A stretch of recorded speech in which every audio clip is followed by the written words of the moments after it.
कराची कभी सिंध का हिस्सा था ही नहीं। पाकिस्तान बनने के बाद कायदे आजम ने फैसला किया, मोहम्मद अली जिन्नाह ने, जिन्होंने पाकिस्तान बनाया, उन्होंने कराची को विफाक का दारुल हुकूमत बनाया। ये फैसला बानी पाकिस्तान का था, जिनके पाकिस्तान बनाने के फैसले को सबने माना, लेकिन कुछ लोग थे जिन्होंने उस वक्त कायदे आजम की मुखालिफत की, कराची को विफाक को देने से इनकार करने लगे, क्योंकि कराची अंग्रेजों के जमाने से सिंध का दारुल हुकूमत था, मगर सिर्फ 1936 से लेकर पाकिस्तान बनने तक। ये कहानी कभी और सुनाएंगे, मगर अभी ये जानना जरूरी है कि वो कौन लोग थे जो कायदे आजम की मुखालिफत कर रहे थे, कराची विफाक को देने से मना कर रहे थे। क्या वो कराची की तरक्की नहीं चाहते थे? क्योंकि जब तक कराची विफाक के पास रहा, फलता फूलता रहा। मगर क्या आज भी ऐसे लोग मौजूद हैं जो कायदे आजम के फैसले के खिलाफ खड़े हैं?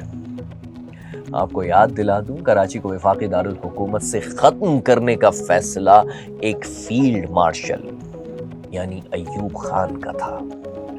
और क्या अब कराची को दोबारा विफाक के हवाले करने का फैसला भी एक फील्ड मार्शल कर चुके हैं? और अगर यह फैसला हो चुका है तो क्या किसी में हिम्मत है कि उसे तब्दील करवाए? कराची के साथ क्या होता रहा और क्या होने जा रहा है, आज उस पर बात करेंगे थिंक टुडे में। लेकिन पहले आपको यह वाज़ेह कर दूं कि आप इस वक्त थिंक का मेन चैनल नहीं देख रहे।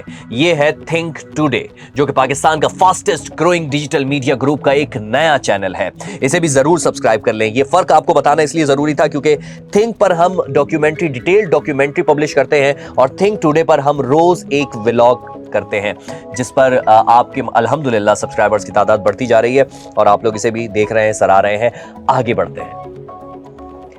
कहानी शुरू होती है कायदे आजम के फैसले से, बिल्कुल उसी तरह का फैसला जैसे उन्होंने पाकिस्तान बनाने का फैसला किया था, वो तो मान लिया, लेकिन कराची का फैसला, उसका क्या बना? असल में 1947 में जब पाकिस्तान बना तो सबसे बड़ा सवाल यह था कि दारुल हुकूमत कहां हो भाई। लाहौर हिंदुस्तानी सरहद से बहुत करीब है, पेशावर बहुत दूर है, कराची पाकिस्तान की वाहिद बंदरगाह, रेलवे का मरकज, पहले से तरक्की याफ्ता और मशरिकी और मगरिबी पाकिस्तान दोनों को काबिल कबूल। कराची को दारुल हुकूमत बनाना कायदे आजम का फैसला था, विफाक को देना कायदे आजम का फैसला था, और ये पूरे पाकिस्तान को काबिल कबूल था, मशरिकी पाकिस्तान को भी। लेकिन एक मसला था, कराची सिंध का सूबाई दारुल हुकूमत भी था, और वो भी अभी 1936 से बना था। तो विफाक ने फैसला किया, कराची को सिंध से अलग करो, फेडरल टेरिटरी बनाओ। अब शुरू होती है वो कहानी जो बहुत कम लोग जानते हैं। सिंध के पहले वजीर आला थे मोहम्मद अय्यूब खोड़ो, एक मजबूत सियासतदान, सिंधी हुकूक के अलम बरदार। उन्होंने कायदे आजम के फैसले की खुलकर मुखालिफत कर दी। डॉन के मुताबिक मौर्रिख डॉक्टर हमीदा खोड़ो, जो कि अय्यूब खोड़ो की बेटी भी हैं, वो लिखती हैं कि जब उनके वालिद अय्यूब खोड़ो कराची ना देने पर अड़ गए तो वजीर आजम लियाकत अली खान ने कहा, सिंध हुकूमत को कराची छोड़ना होगा, जाओ और हैदराबाद में अपना दारुल हुकूमत बनाओ। और ये बात काबीना की मीटिंग में कही गई। आज हमारे पास कोई लियाकत नहीं है। हाँ, वहां कायदे आजम मोहम्मद अली जिन्नाह भी मौजूद थे, जिन्होंने वजीर आजम लियाकत अली खान की बात पर कोई रिएक्ट नहीं किया था, मतलब एक्सेप्ट किया था। अकेडमिया की तहकीक के मुताबिक 10 फरवरी 1948 को सिंध असेंबली ने कराची को विफाक के हवाले करने के खिलाफ मुतफ़िक़ा करारदाद पेश की और वो मंजूर भी हो गई। यानी कायदे आजम के फैसले के खिलाफ सूबा सिंध का वजीर आला पूरी काबीना के साथ खड़ा हो गया, लेकिन विफाकी हुकूमत ने एक ना सुनी और फिर 28 अप्रैल 1948 को कायदे आजम ने सिंध के वजीर आला अय्यूब खोड़ो को बरतरफ कर दिया।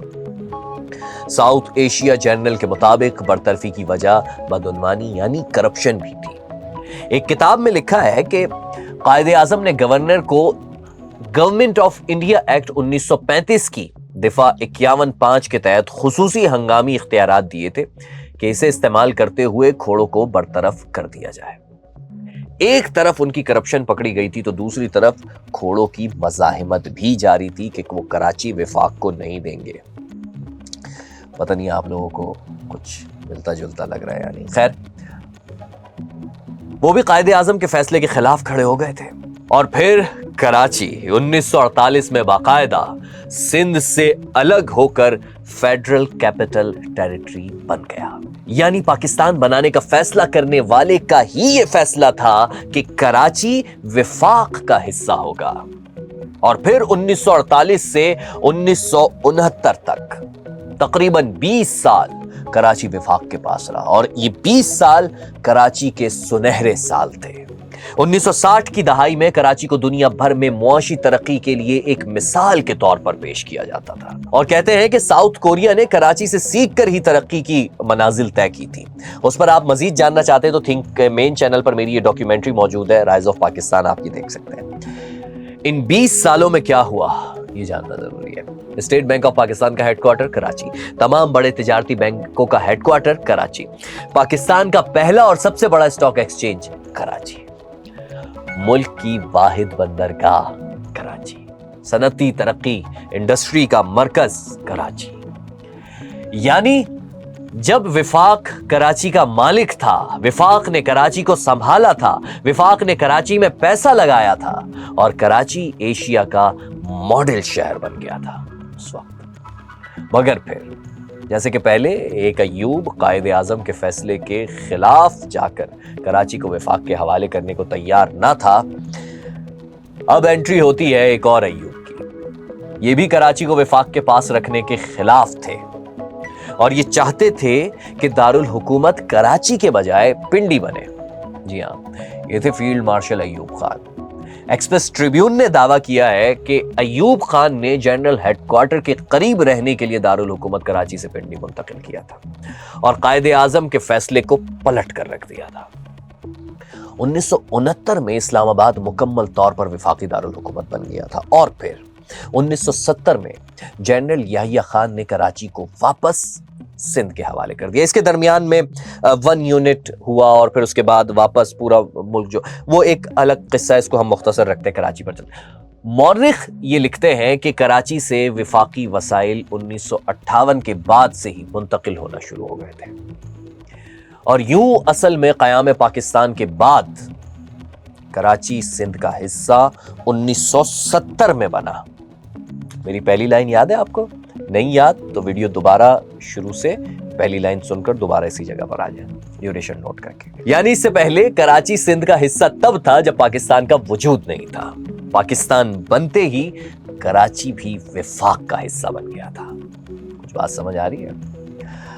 لیکن آج یہ خبر میں آپ کو کیوں سنا رہا ہوں؟ یہ جاننے کے لیے ہمیں جمپ کرنا ہوگی 2010 میں، جب 18ویں ترمیم آئی، صوبوں کو زیادہ اختیارات ملے۔ اس کا مطلب آپ کو ذرا آسان کر کے سمجھاتا ہوں۔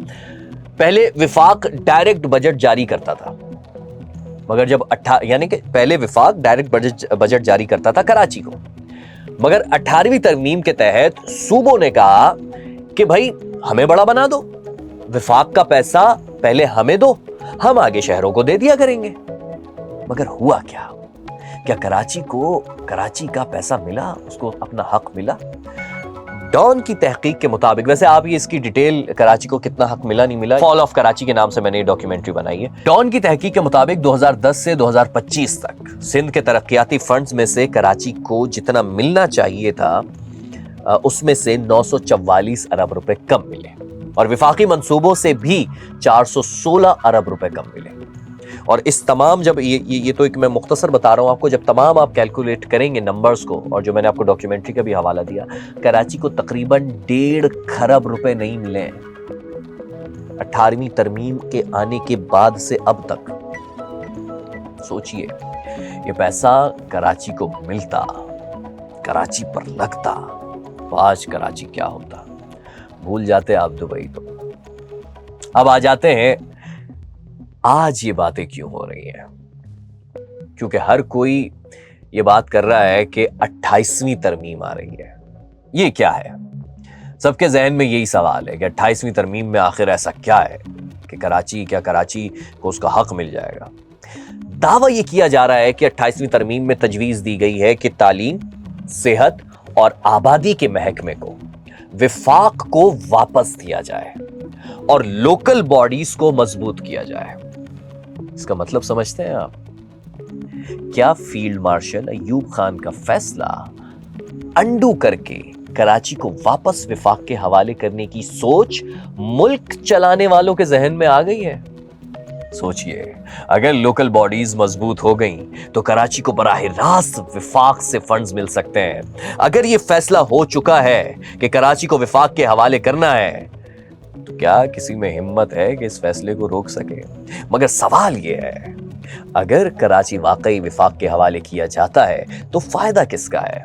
विफाक से बराह रास्त डायरेक्ट फंड्स मिलेंगे, सिंध हुकूमत दरमियान से निकल जाएगी फंड्स के मामले में, लोकल बॉडीज मजबूत होंगी, कराची का पैसा कराची में रहेगा।